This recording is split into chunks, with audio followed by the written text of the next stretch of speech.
What up, what up, what up? This is Mr. Get Right, y'all. I'm here with Story Times again. This for Love and Hip Hop Miami. So like, subscribe, share, whatever the case may be, whatever the little slogan is that people always do at the beginning of their reviews or whatever. Mine's are more like stories. It's not really so much of a review all the way through because some things are not even worth talking about. Certain things, I mean, you don't gotta give it a scene by scene by scene by scene because certain things are just not that really important to me. But there's certain little things I want you to sit there and say about this episode, and they're all my opinions. I mean, everything that I'm saying is my opinion, is how I look at things, and they become more clearer to me. Honestly and truly, they become more clearer to me when I'm high. I don't know if y'all can understand that or not, but when I'm high, it really I can be able to convey to y'all what it is that I'm really trying to say. Try to slow it down, not try to just ramble about this shit, and be able to have a story time to tell you about how I feel about the episode. So the first part of the episode I'm not going to talk about, and that's Flo and that concert, right? I mean, whatever she was doing at the Haitian thing, that the crowd didn't even look all super big, that she made it seem like it was going to be so. It was a lot of people there, yes, but it wasn't like how she was making it out to be, where she was having a meltdown or whatever case may be. The crowd did not respond to her at all. It wasn't like singing back the song and all. I mean, you didn't even know what she was saying and saying. She was saying about your ass or what. I mean, you just didn't know. I mean, it wasn't good. So when she came off, she was crying. Okay, boo hoo, boo hoo. But then I guess there's but then we okay now once again this is Love and Hip Hop Miami, and it's supposed to be a reality TV show.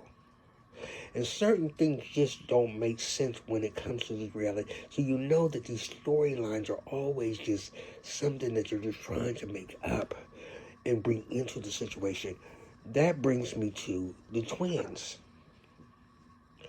who are Trick's nieces. Okay, now if we already know they're not his nieces, and so they're just play nieces.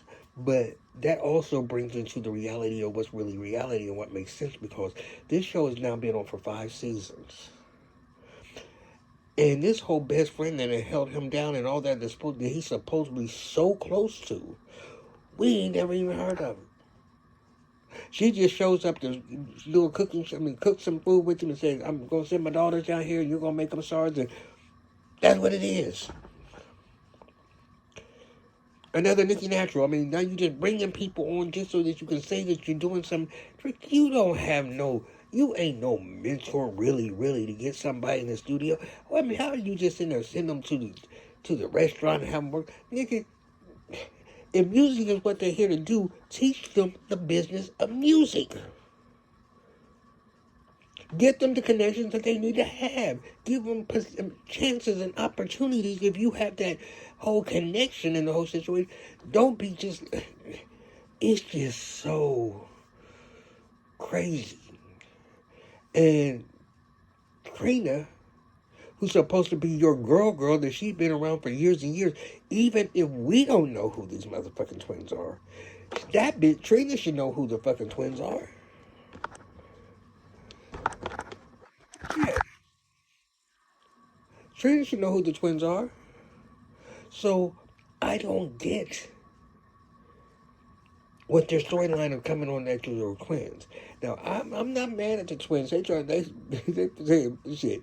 If I'm coming on the motherfucking show, and I already got clout to where I can sit there and sidetrack everything because my mama was so called besties and this is Uncle Trick or whatever case may be, I'm expecting get in where you fit in. But when they did what they did with Trina, which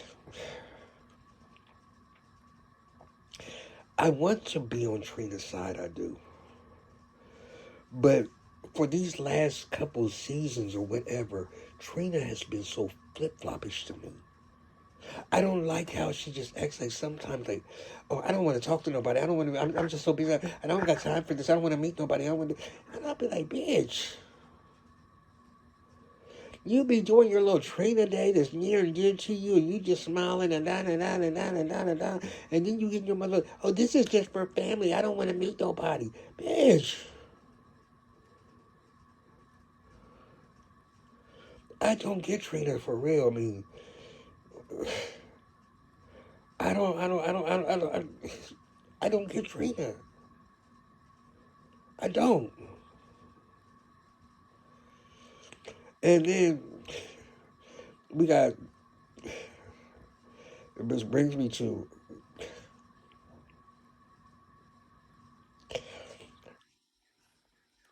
I don't like Ray J in so many, in so many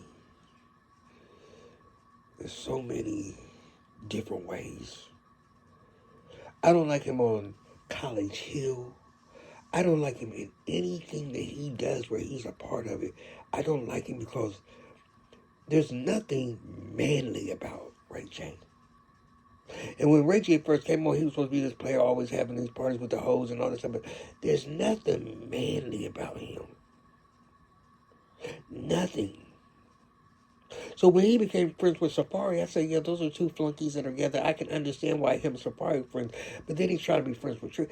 When you put Ray J next to a real nigga, Ray J don't fit the fuck in. He does not. If there was supposed to be some blows being thrown, Ray J ain't gonna never square up. Ray J is such a bitch. So when you and Princess, when Princess is talking to her husband or her wife or whatever case may be, because he's not a man, and they talking about what she might be thinking about Amara and what whatever her going to DM. Bitch, you don't go and be a motherfucking bitch and then go tell Safari that she's down there. Man, nigga, you just sound like the most messiest queen in the world. The messiest queen in the world. You did the same thing when when Marlon brought the flowers to Joy, and you convinced Trick to go pull up on Marlon about giving her the flowers. Nigga, why are you concerned about that shit? Why? About bro code. Nigga, come on now. Now you trying to sound like a girl, Come on, cut it the fuck out. If that nigga if Trick wanted to step to him, he would have stepped to him. All that motherfucking nigga, you gotta prod this motherfucking nigga. Nigga, come on now, you just sound like,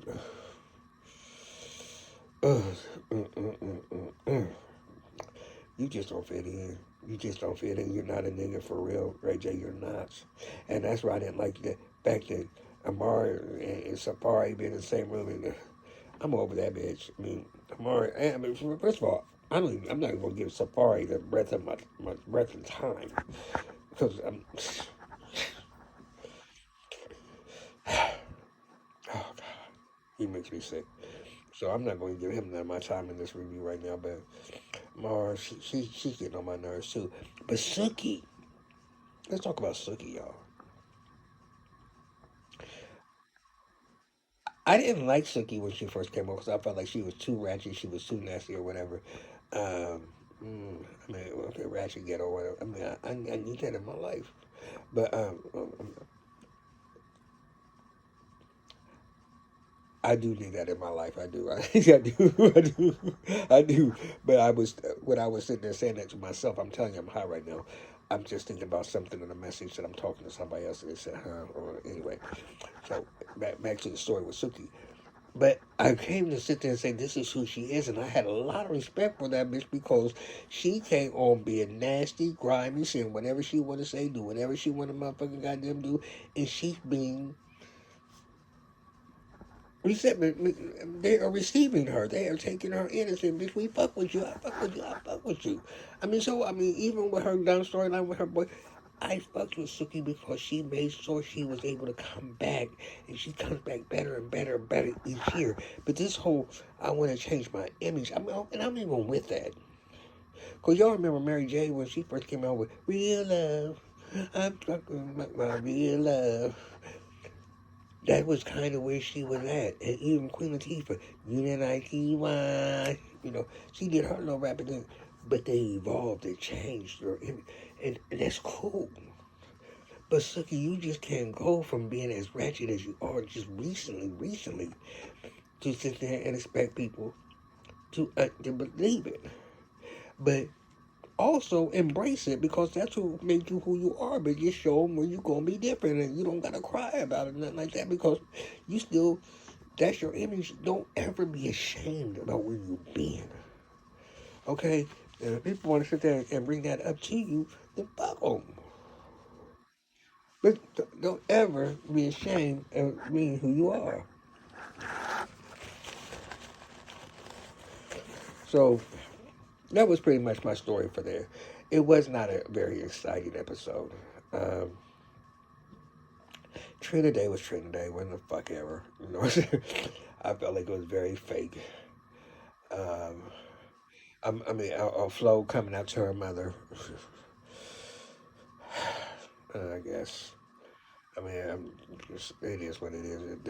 Flo came out to your mom, y'all. That came out. That came in the episode. And Mama called the Brittany or whoever the girlfriend's name is, called her trash, and said Marlon. So, but that's it for this story, for that part. I mean, that's my story for this week's Love and Hip Hop Miami.